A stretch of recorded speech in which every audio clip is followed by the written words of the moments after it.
dollar. Dirt and money, no soul. Had to go and get it, ain't no time to kick it. Got a stack of flip for my foes. Dollar.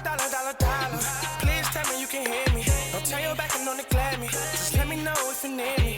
Dollar. Let me watch out for my partners. Keep my money long, get my team strong. Let me run away from my problems. Yup, what's good, original crew? It's your boy DJ New Kid, your girl. Sierra Nicole. Back on the channel, man. We got more Mr. Ballen for y'all, man. We got this man ruined 6 lives in 6 seconds. That is crazy. Very much so. That fast, that crazy. 6 lives, 6 seconds. What? I'm wondering, like, what? Yeah. I wonder, like, I feel like it's gonna be a deep one, a very traumatic one. Yeah. Hey, just a heads up. We just want to inform y'all, man. We don't know if we're gonna be able to continue Mr. Ballen for y'all. They have been starting to restrict some of our Mr. Ballen content, and honestly, we just don't know why. Yeah. So going forward in the future, if it continues, we're just gonna have to possibly end it. Yeah. But we're gonna try to figure it out. Y'all know the YouTube guidelines and everything constantly keeps changing, and it's impacting too much at this point. So with that being said, man, we apologize if it does have to come to the end. We just want to go ahead and inform y'all, and so it just won't be like, dang, we'll bro, keep what y'all happened? updated though. But yeah, we most definitely will. So with that being said, make sure you check out the links in the description box. Down below. You already know where to go if you want to first support. You gotta do it. Check out down below. Also, if you enjoyed today's video, what? Like it with a thumbs up. Facts, man. Let's go. Let's check it out. Let's see what's about. You ready? I'm ready. Let's go. In the early morning hours of April 27th, 2006, a phone rang inside of a home in rural Michigan. When the homeowner answered it, what they would hear would instantly ruin their lives. But that phone call was nothing compared to the call they got 5 weeks later. This story has one of the most insane plot twists we've ever covered on this channel, so make sure you stick around to the end to hear what it is. But before we get into today's story, if you're a fan of the strange, dark, and mysterious delivered in story format, then you've come to the right place because that's all we do, and we upload once a week. So, if that's of interest to you, please invite the like button to come on over your house for a sleepover, but then give them a bed without pillows or blankets. Also, please subscribe to our channel and turn on all notifications so you don't miss any of our weekly uploads. Okay, let's get into today's story.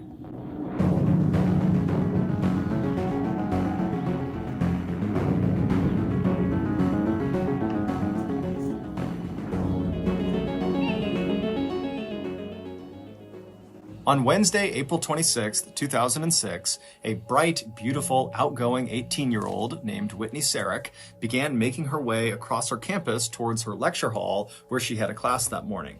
Whitney was a freshman at Taylor University, which is an evangelical Christian liberal arts college located in Upland, Indiana. Upland is a little town that sits about 2 miles east of Interstate 69 and is situated right between the two much larger cities of Indianapolis and Fort Wayne.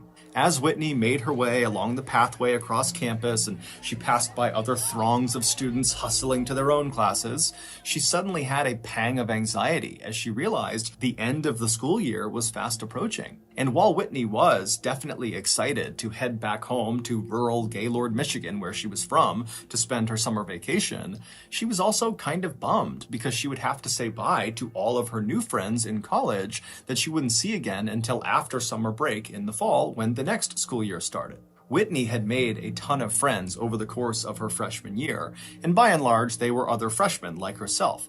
But she did have a few friends that were upperclassmen, because early in Whitney's collegiate career, she had discovered that upperclassmen were just as friendly as freshmen, and they came with the bonus of lots of experience and expertise, and if you just asked them for guidance or advice, they'd be happy to give it to you. And so over the course of the school year, anytime Whitney had an opportunity to interact with or be around upperclassmen, she would take it, thinking, maybe I can learn something.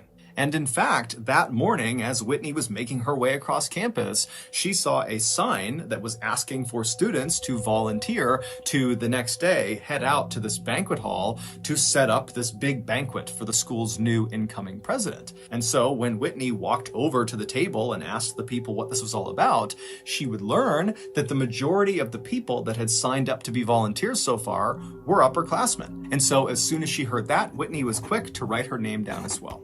The rest of the day would go completely as normal for Whitney. She would go to her classes, she would study, she would meet up with friends, and then eventually in the evening, she would make her way back to her dorm room where she would go to sleep. Little did she know, when she put her head down on the pillow that night, she was within 24 hours of her life changing in the most drastic way imaginable. The following morning, Whitney got up early, she took a shower, she brushed her teeth, and then she spent quite a while just staring at her wardrobe, debating which outfit she was going to wear, and then finally she chose the one she wanted and she got dressed. Whitney was not vain, but she knew the whole day would be spent around upperclassmen and university staff, and so she wanted to look her best. On her way towards her door to leave, Whitney would stop and look in her mirror one last time to make sure she looked okay, and in this fleeting moment, as she's looking herself up and down, she couldn't help but feel a justifiable sense of pride in this woman looking back at her. She had gotten into a great college, she had moved hundreds of miles from home and lived alone by herself for the first time, and her grades all year had been excellent. And so as Whitney's looking at herself, she thought to herself, you know what? I'm doing pretty good. Whitney's gaze would move from her reflection up to the clock on the wall, and she would see she was running late. And so she quickly grabbed her jacket, she threw it over her shoulder, and she went out the door. When Whitney arrived at the meeting spot in the parking lot nearby, she saw there was a group of what looked like students standing around a university van. And so Whitney walked up to them, and sure enough, this was the group of volunteers. It consisted of 7 other Taylor students, most of which were seniors, and 1 university staff member. And so Whitney didn't know any of them, and so she quickly introduced herself, everyone said hi, and then because Whitney was the last person they were waiting on, very quickly after she arrived, they were kind of ushered into the van, and then the van pulled out of the parking lot and began heading north towards Fort Wayne. Fort Wayne was where the banquet hall was. It was located about an hour north. At some point during this drive north, Whitney struck up a conversation with a 22-year-old senior named Laura Van Ryn, who was sitting right next to her. Whitney and Laura were total strangers, but they looked so similar physically. They were both tall, blonde, and very slim, that when they first got onto the van, one of the other volunteers actually asked them if they were related. But it wasn't just physical similarities that Laura and Whitney shared. Once they got to talking, Whitney would learn that Laura had also grown up in a small rural Michigan town. It was called Caledonia, and it was located only a couple of hours south of Gaylord, where I'm finna say, if they grew up in the same town, I'm finna say, bro. But still being from Michigan, but still, okay, 3 hours that's a drive. Yeah. It's still a distance. Town. It was called Caledonia, and it was located only a couple of hours south of Gaylord, where Whitney had grown up. After the van finally arrived in Fort Wayne, the volunteers got out, they went inside of the banquet hall building, and for the next several hours, they set up tables and chairs, they put out silverware, they hung up decorations, and the whole time, Laura and Whitney just stayed close together, continuing their friendly banter. And then around 7 p.m., when the banquet hall was ready for the next day's ceremony, the volunteers decided their work was done, and so they left the banquet hall building, they piled back into the van, and began heading south back towards their campus. For the first few minutes of the ride, Laura and Whitney would just continue to chat with each other, but pretty quickly they, like the rest of the people in the volunteer group, just were tired from all the hard work of moving things around, and so they became quiet and began looking out the window, just kind of keeping to themselves. About 30 minutes later, when the van was within a couple of miles of their campus, Whitney would turn and look next to her at Laura just for a second, and right as she did, Laura would actually look up and look at Whitney. And so for a really quick second, they made eye contact, and so Whitney kind of awkwardly smiled at her, and as Laura was smiling back at Whitney, Whitney realized something very strange. There was this bright light on the side of Laura's face, and then seconds later, that bright light had grown, and the entire interior of the van was completely whited out.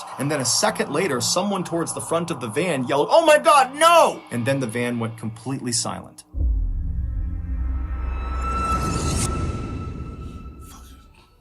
Within minutes, dozens of 911 calls were coming in from motorists on I-69 saying that something terrible had happened. When first responders arrived on scene, they were braced for the worst, but even still, they were shocked at what they saw. Scattered all over the northbound and southbound lanes of I-69, not far from Taylor University, were all these huge chunks of jagged metal. There was glass everywhere, and there were bodies everywhere.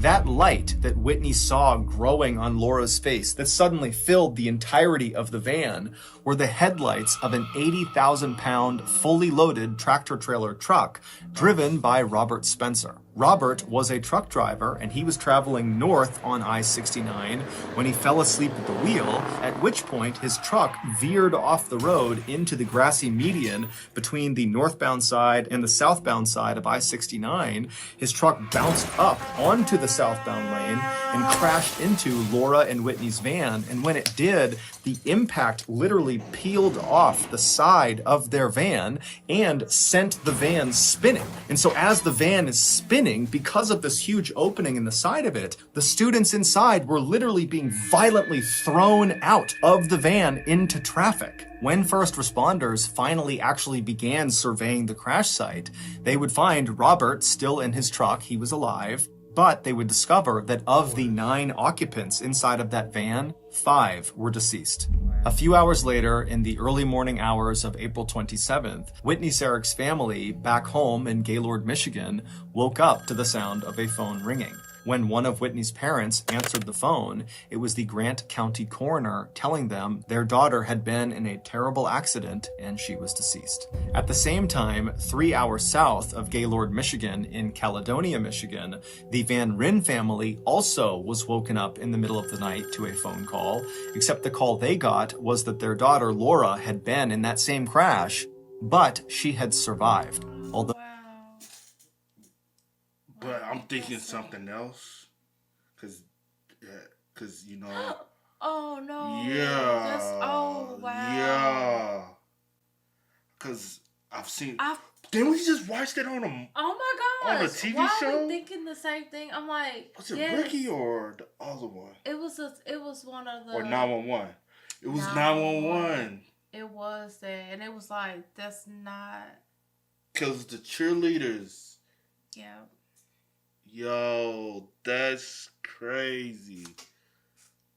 was in critical condition. In the days that followed, the Sarik family had Whitney's body transported to Gaylord, and then they began to plan for her funeral. A funeral that would have to be closed casket because of the extensive damage to Whitney's body. Meanwhile, Laura Van Ryn's family rushed to Parkview Hospital in Fort Wayne, and they would find their daughter bandaged head to toe with a neck brace on, laying in a hospital bed in a coma. Doctors would tell Laura's family that even though Laura was now stable, there was no way of knowing if she would ever come out of that coma. And even if she did, she had suffered a serious brain injury which likely would impact her ability to function. And so knowing that at best this was going to be a very long road to recovery, Laura's family decided to move her from Fort Wayne back home to Michigan to a rehabilitation center in Grand Rapids that specialized in brain injury. And so while the Van Ryns were in the process of moving Laura back to Michigan, the Sariks were in the process of saying their final goodbyes to Whitney. On April 29th, so 3 days after the accident, the Sariks would hold a visitation in their hometown of Gaylord. A visitation is a time for friends and acquaintances to come together and pay respects and offer condolences to the people that the deceased have left behind. For Whitney's visitation, more than 1,400 people attended, which was nearly half of Gaylord's total population. The following day, on April 30th, Whitney was buried. At the same time, Laura's family, who had been taking turns keeping a 24-hour bedside vigil with Laura in the Grand Rapids facility, were given some incredible news. Based on brain scans, it looked very much like Laura would wake up from her coma, although there was no timeline. Over the next couple of weeks, Laura remained comatose, but her body would slowly begin to heal, and all signs seemed to be pointing towards her eventually making a recovery. And then on Tuesday, May 16th, so 20 days after the accident, Laura woke up from her coma. And amazingly, at first, it seemed like her brain was functioning the way it should be. The family could not believe their luck. This was a miracle. Over the next few days, Laura would slowly regain her strength to the point where she could move some limbs and she could sit up in her bed. And then as for her cognitive function, it seemed like she was making strides, but then she would do something that would make doctors and her family and everybody around her start to question if her brain really was okay. On Monday, May 22nd, so 1 week after Laura had woken up from her coma, she was sitting in her hospital bed with her physical therapist right next to her, and her family was in the room as well. And at some point, her physical therapist handed Laura a pencil, and then she put a pad of paper in front of her. And then the therapist told Laura to write a word down that was very specific. It was a word that Laura should know well, and a word that Laura should be able to spell. And so after Laura kind of gave a nod, saying she understood the assignment, Laura took the pencil and very awkwardly and painstakingly wrote out a word. But when she was done, and the therapist looked at what she had written, it was wrong. It didn't make any sense. And so she asked Laura to do it again. And so Laura, with even more determination, would try to write this word. And once again, she wrote the same word, the same incorrect word. And so it was at this point that the therapist and the onlooking family started to realize that, her injury to her brain might be more extensive than we thought. However, as everyone in that room would soon find out, that was not the case. There was something much, much bigger going on. Back on April 26th, just minutes after the car accident, first responders began moving about the crash site to figure out who was deceased and who was still alive. And my mind is going to the fact that the Whitney family, right?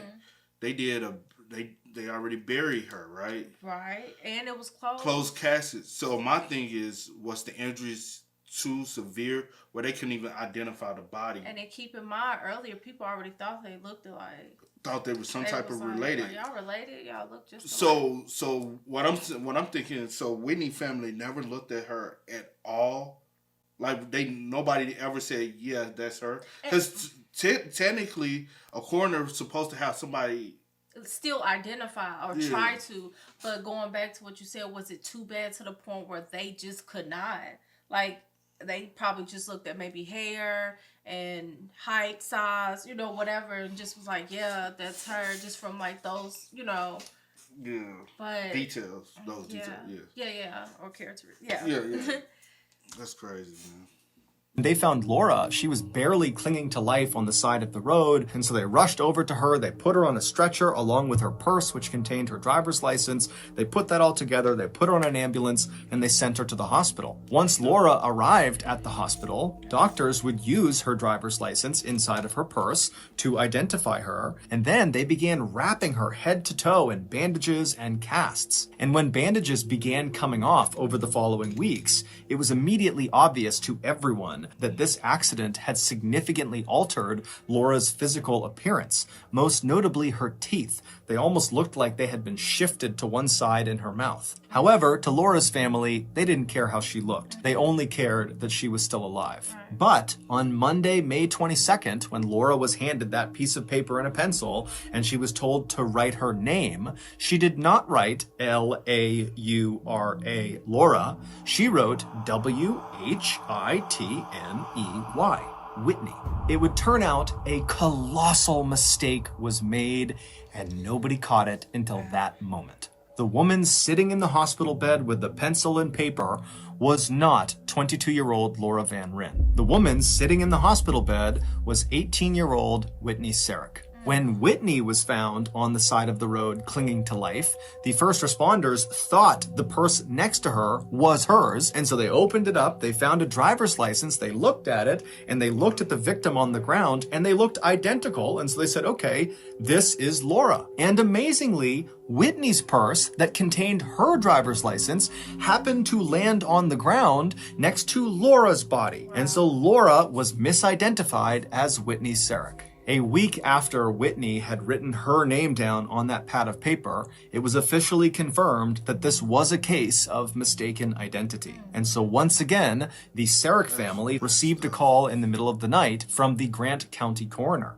Except this time, they were telling them that your daughter did not die in that car accident. She's alive. She's in Grand Rapids waiting for you. And so the Sarek family, they were completely shocked. They wanted this to be true, but it just seemed too good to be true. They had had a funeral for Whitney. They had buried Whitney. Except because it was closed casket, they never saw Whitney. And so the Sareks hopped on a plane, they flew to Grand Rapids, and they walked into that hospital room, and there on the hospital bed was their daughter Whitney with her arms outstretched, crying, calling for her parents. Well, this, of course, was a miracle for the Sareks. It was, at the same time, a complete nightmare for the Van Rins. They had had their suspicions that something was off about their daughter, most notably her teeth, because they just didn't look like their daughter's teeth. But they had been told by the doctors and by anybody who would talk to them that it was perfectly normal for people involved in these very significant accidents to look completely different or even act completely different. And so the Van Rins just kind of put their suspicions to the side and focused on looking after their child and helping her recover. A few days later, Laura Van Rin's body, which had been buried in Gaylord, Michigan under the tombstone that said Whitney Sarek, was exhumed and her body was flown to Caledonia, where the Van Ryn family was able to give their daughter a proper funeral and burial. Even though Whitney and Laura had only known each other very briefly during that volunteer event in Fort Wayne, their families would forge a bond over this shared trauma. And in 2008, 2 years after the crash, the Sareks and the Van Rins would co-author a book about their experience in going through this horrible event from each of their perspectives. That book is called Mistaken Identity: Two Families, One Survivor, Unwavering Hope. Also that year, on April 26th, so the second anniversary of the accident, Taylor University would dedicate a prayer chapel to the 5 victims. Since the crash, Indiana has changed their state's protocols and procedures for identifying accident victims to ensure this type of mix-up can never happen again. As for Robert Spencer, the truck driver who caused the fatal accident, he would be sentenced to 4 years in prison. So that's going to do it. If you got something out of today's episode and you haven't done this already, please invite the like button to I was like so emotional. I don't know. I got a lot of chills for that. And chills, and I was just like, wow. Because Yeah. like, but like, however you look at it, it is like super devastating and it's such a nightmare. Like, no matter how you look at it, because with Whitney's family having to even like hold this funeral for her, right? Thinking that they're burying their child. All along, your child is sitting with another family in the hospital, and they're like, they have these suspicions that something's not right, but they clinging on to like, well, it's from the accident, we're just gonna weigh it out and see. And the whole time, your child is in a whole nother. But it's the fact that like, what was it? 5 weeks later, y'all had to relive. Right. On both sides. On both sides, like that's the part that that's yeah. We already grieving for you to come, because 5 weeks you're not done grieving. Most people you're still grieving on the situation. Yeah. So for that, then you turn around and you have to tell a family, hey, y'all have been sticking beside someone. This is not your child has been deceased for 5 weeks. And you just like, you know what I'm saying? Because that could have been a lawsuit. I don't know if a lawsuit ever was pushed through. It could have been a lawsuit on their end, you know what I'm saying, on Laura's family end, because, but at the end of the day, they all look like they're in good spirits. Yeah. After the fact, it looked like Whitney gained a second family. Yeah. That's the good. I'm trying to get all the good things out of it. Yeah. You know what I'm saying? Like, who knows? It's possibility they were meant to cross paths. Yeah. Nobody knows. Free situations happen, and the truck driver, 4 years, Yeah. It don't surprise me though. Yeah, with situations like But that. Because 5 people deceased. 5 people deceased. Out of the vehicle, there was 9 people in the vehicle. 5 people deceased. That's a lot. That's more than half of them. Yep. So, and you only get 4 years. That's tragic, man. And to be real, I don't even know how to speak on this situation because it's close to home. You know what I'm saying? I don't.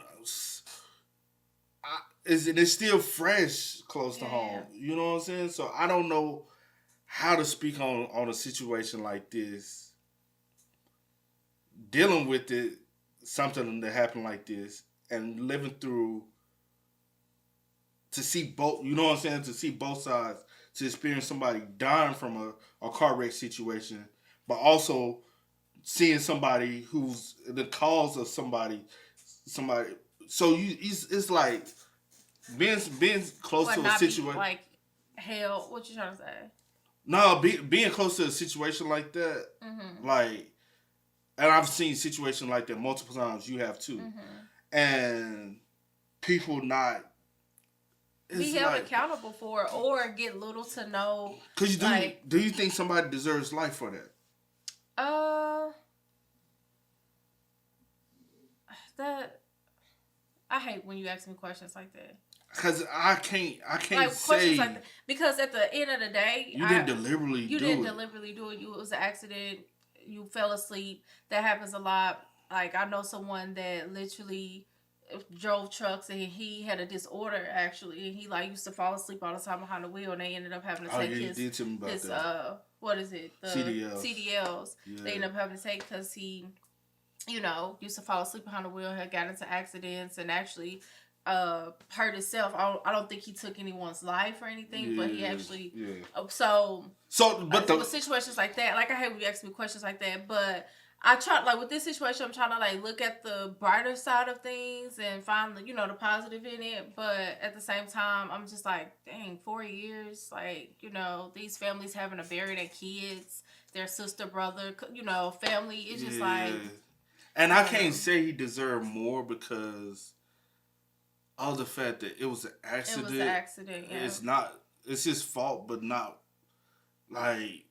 I don't know. It's his fault, but he didn't deliberately do it. Yeah, because I've been on I've been on the side of somebody who's died from that situation multiple times. Been on the side of that. Yeah. But I also been on the side of somebody being behind the wheel. Yeah. And causing somebody, and it just you never know, because to be honest, I've seen people forgive people for that. Yeah. And people not spend a day behind bars because of the situation. Yeah. But I've also seen people who want 100% conviction. Yeah. And I'm just like one of those ones in the middle. When it comes to them. And it's just like I don't know, but the 4 years, and to be honest, he probably in his head thinking he deserves more. Yeah, who knows? You never cause that thing. Also, I'll tell you about it out there. I know too many people been in situations like this, and it's sad. Yeah. And it's just like. But I'm glad they did change like their like the law of like identifying like when situations like this happen, so it doesn't happen again, because Tennessee changed the law too. Recent law. Did you know what I'm talking about? The drunk driver law. There's a new law in Tennessee. Drunk driver. If you're a drunk driver, you cause the death of an individual, they can put you on child support. At that individual that passed. Yeah. Not this doesn't pertain to this, but I'm just saying, like, because situations, drunk driver situations happen like this a lot. Yeah. So, but with a situation like this, that I solely believe so much in forgiveness. Yeah. Because you might be upset in the moment, but you gotta understand, like, you being upset with a lot of things can take a toll on you. Yeah. So that's the reason why I'm like, the family looks like they're in real good spirits. Yeah. And I just wonder how they forgave him, the guy. Or do they still hold the burden and hate? Because I've seen so many families still hold the burden of their loved one passing the way they did, and they hate the individual so much, even if it is an accident, and it's not intent. Even I've seen people even have forgiveness, even if it is intentional. And that's the reason why I don't know, man. This like I said, each person's different. Each situation is different, and you just kind of gotta, like, everyone's gonna handle things differently. But right. This was sad. But I'm glad that the families found, like, but the crazy a positive part way is to come together. And we peeped it ahead of time, because they always say, reason why something is in a television show is because it had happened before. Yeah. And people don't come up with things just like organically. They hear about stories. And we was like, bro, we just watched this. Yeah, we did. We saw it was in 911. One of our shows we watched, bro, and the bodies were switched in the families, but they didn't have to wait this long though. Yeah. But I'm just saying, it's TV show, real life. So but hey, man, y'all spam us up. Let us know y'all thoughts and opinions about it in the comment section down below. Fill us in with how you feel. Yeah. Always. But with that being said, I do go with the name DJ Kid. This is. We are. Had to go and get it, ain't no time to kick it. Got a stack and flip for my folks. Dollar. Please tell me you can hear me. Don't turn your back and don't neglect me. Just let me know if you need me. Dollar. Let me watch out for my partners. Keep my money low, get my team strong. Let me run away from my